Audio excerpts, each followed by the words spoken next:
Kọlụ m ka nụ. Ụmụ nwaanyị anaghị ọka ịgbakọ ụmụ nwaanyị anaghị ọka. Ụmụ nwaanyị anaghị ọka ụmụ nwaanyị anaghị ọka. Ụmụ okorobịa ọkwaghị ịtọ ndị wayo. Nwaka ego tanọdị ọkụkọ ọnụ na-aghọka. Ụmụ ejidokwa ego onye ejidokwa n'elu onye ejidakwa ego m onye arapụtanụ ọtụma nọ na ndụ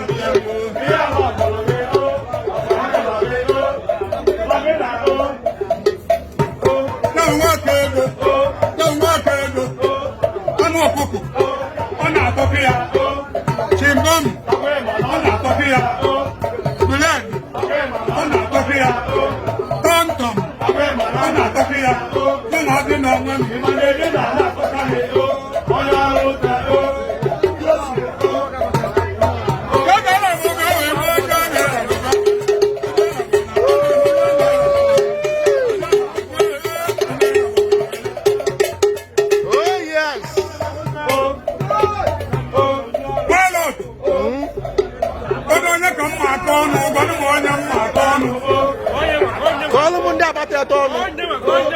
ndị agbata ete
ndị asawo ka na-ekwu.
Are you all right?